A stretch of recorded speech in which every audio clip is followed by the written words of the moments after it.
Lisons maintenant la Bible dans Jean chapitre 6. Je vais commencer au verset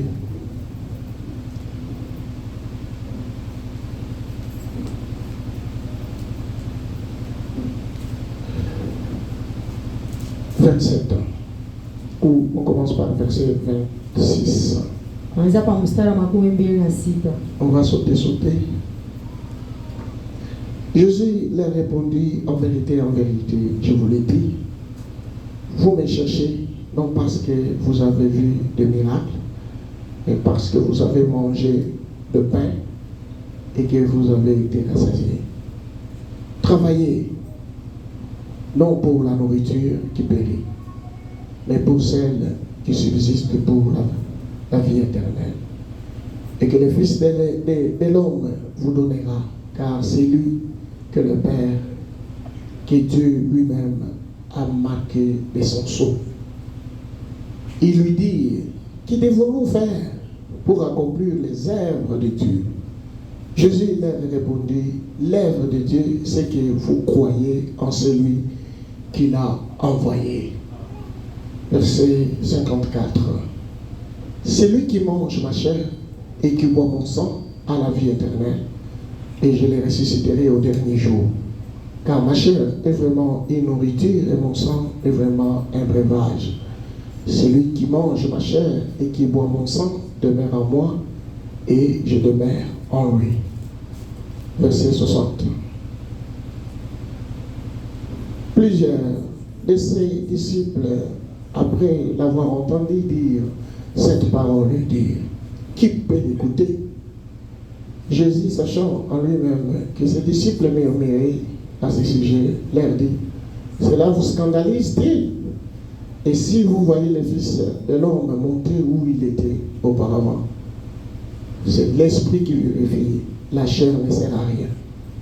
Les paroles que je vous ai dites sont esprit et vie, mais il en est parmi vous quelques-uns qui ne croient point, car Jésus savait dès le commencement qui était ceux qui ne croyaient point et qui était celui qui me livrera.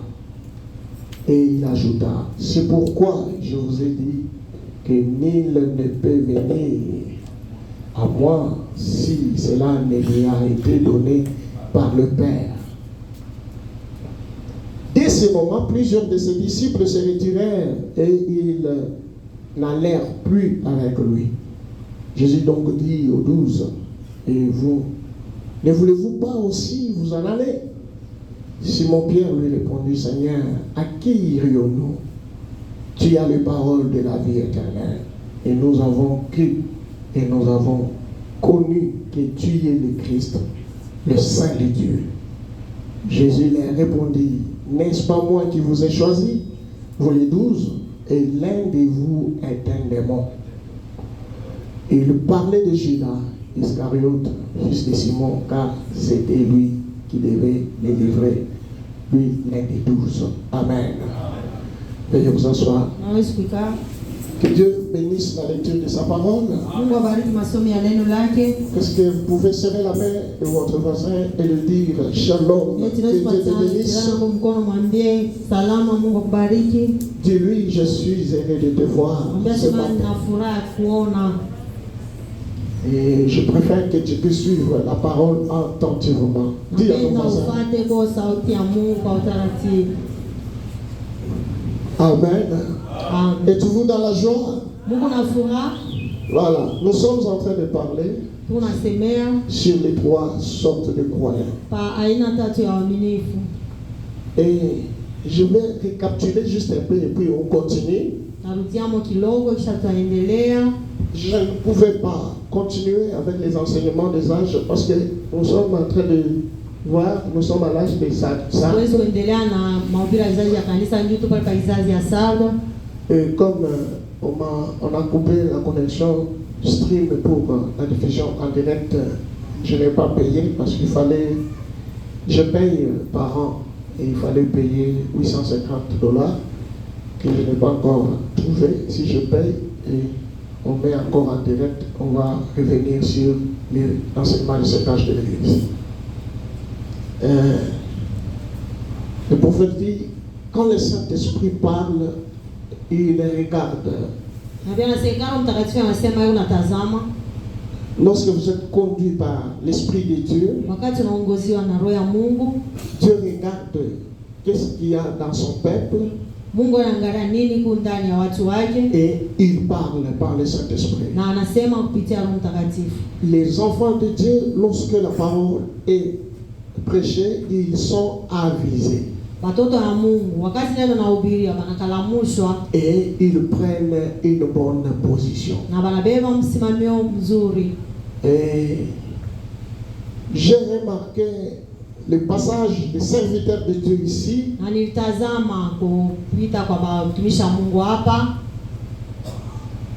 Tous parlaient d'une même chose. Et des fois, les gens peuvent penser qu'on parle avec les prédicateurs, mais non. Même les jeunes qui prêchent ici, vous avez déjà dit, prêchez sur tel sujet.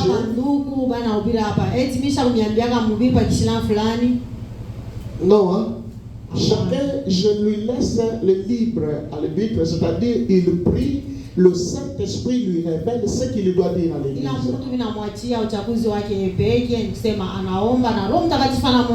Même Papa Gaston, je crois, je ne vous ai jamais dit les sujets.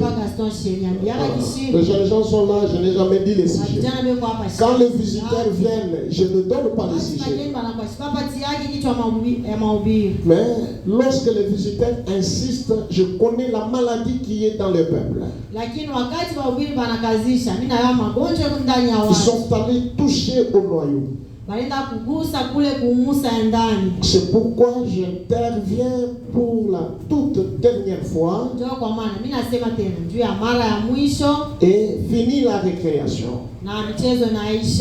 Et si les gens continuent avec les mêmes bêtises, je vais commencer à faire passer les gens devant l'église.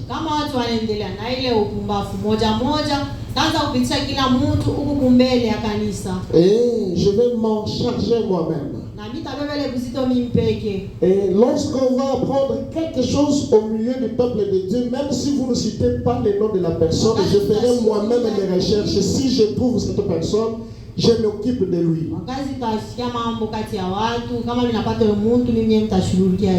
Je sais que c'est dur, mais c'est la parole de Dieu. Et je dois vous prêcher la parole, je dois vous lire les prophètes, je dois lire la Bible, ainsi de suite, et nous avançons.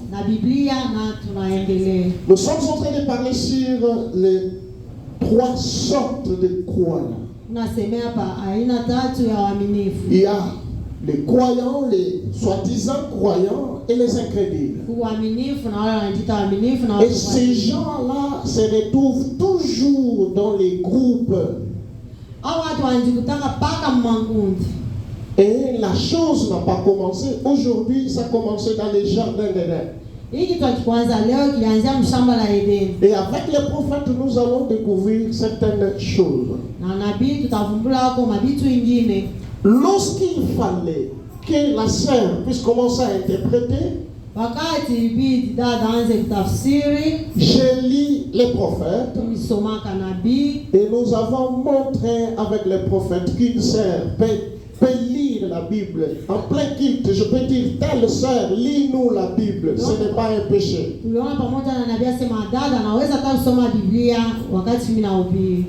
Une sœur peut prier dans l'église. On peut dire, telle sœur, prie pour nous, pour la parole. Elle peut prier. Nous voulons sortir que telle sœur prie, elle doit prier. Ce n'est pas un problème. Une sœur peut interpréter. Ce n'est pas un problème.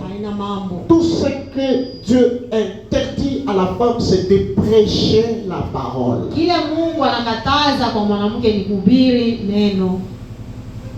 Jésus, qui est notre modèle, avait de femmes qui travaillaient dans son église. C'est pourquoi tabernacle de la Washi doit grandir. L'enseignement, c'est la colonne vertébrale de l'église. Depuis que le monde existe, le monde des croyants, il y a la Bible qui parle de vaillantes femmes. La Bible parle de Rite. La Bible parle de Naomi. La Bible parle d'Ève. La Bible parle de Anne. Et il y a beaucoup de sœurs. La Bible parle d'Esther. Esther était une reine. Esther a dirigé Israël comme une reine. Le prophète en parle. Et quand il parle de cela, il dit qu'une femme peut exercer une fonction dans la politique. C'est pourquoi il a parlé d'une femme mère dans leur pays là-bas. Tout ce que le prophète révise à la femme, c'est de prêcher la parole. Mais c'est honteux. Vous allez m'excuser parce que ce matin je serai trop dur et je parlerai peut-être d'une manière dure comme père de famille. Je suis vraiment honteux quand Dieu nous donne des vaillantes femmes qui doivent travailler dans sa maison, mais il y a des gens qui sont scandalisés, non seulement scandalisés jusqu'à quitter l'église. Jésus, le prophète dit, quand Jésus prêchait, lorsqu'il s'asseyait, il y avait Marthe qui s'asseyait sous ses pieds, en train de le regarder et de suivre attentivement la parole de Dieu. Jusqu'au point où les gens commençaient à soupçonner Jésus comme la femme, comme le mari de Marthe. Il y a des livres qui disent même qu'ils ont fait 3 enfants. Cette femme-là, c'est la femme qui a lavé Jésus avec ses larmes. Ce n'était pas en cours de route, c'était dans une manifestation, dans une fête où il y avait plein de gens. Et Jésus a été négligé par Simon. Alors, cette femme est venue, comme il n'y avait personne qui avait lavé le pied de Jésus, elle est venue pleurer au pied de Jésus pour le laver avec ses larmes. Pendant qu'elle pleurait, elle lavait le pied de Jésus. Les gens faisaient comme ça. Ils sont des fils de Dieu. Cette femme prostituée qui est en train de laver le pied, comment lui qui est saint, il laissait une femme impie toucher même ses pieds. Elle a acheté le parfum, elle a parfumé le pied de Jésus. Et quand Jésus se levait, il lui a dit, tes nombreux péchés te sont pardonnés. Amen. C'est la femme qui est allée constater que Jésus était ressuscité. Cette femme, quand on jugeait Jésus, dans la foule, parce que le jugement était populaire, c'était dehors. Alors, il y avait beaucoup de gens. La femme est sortie de la foule, elle s'est tenue devant le juge. Tout le juge. Laisse-le partir. Les gens commençaient à laisser la femme. Sa femme, il a dit, qu'est-ce qu'il vous a fait? Pourquoi vous le traitez de cette manière? Elle vous a fait quoi? Il vous a fait quoi? Laissez-le partir. On a tiré la femme, on est parti. Le prophète dit, Il y a des gens qui ont commencé à appeler Jésus un féminin.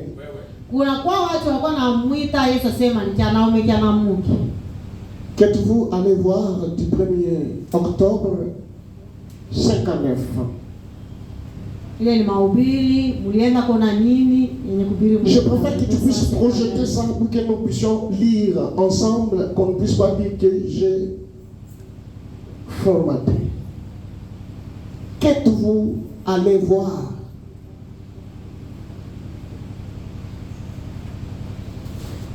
Du 1er octobre 59.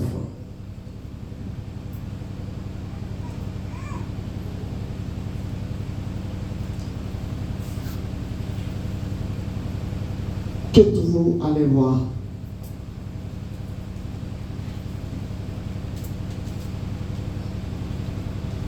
Alors, on peut y aller ensemble et je n'ai pas eu le temps de donner.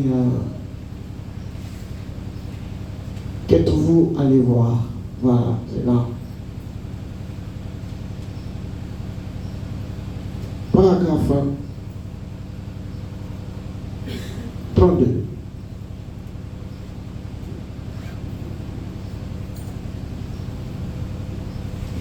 Le prophète dit ceci.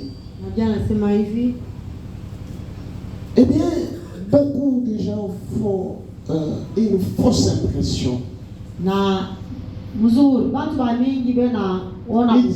Ils se font une fausse impression. Attendez.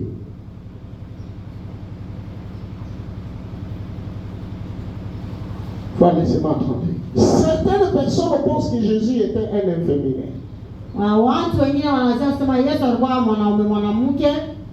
Christ était le plus grand de tous les hommes. Il était l'homme exemple. Est-ce que vous êtes là avec moi? Ça passe déjà. Non seulement il était un homme, mais il était Dieu homme. Il était Dieu avec nous, Emmanuel. Il était le plus humble des hommes. Mais vous pouvez être trop humble. Vous pouvez devenir si humble que le diable fera de vous une marionnette.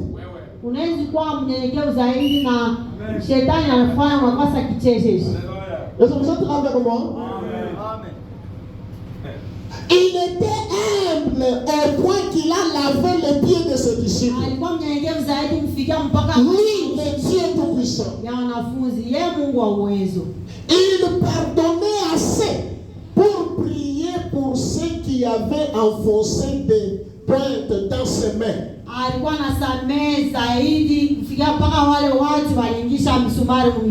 Mais il était assez homme pour tresser des cordes et chasser du temple le changeur de monnaie.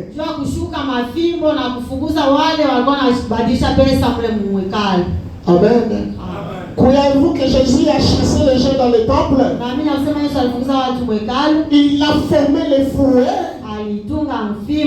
Malgré son humilité, mais à un moment donné, il était assez homme pour faire le fouet et chasser du temple le changeur de monnaie. Oui,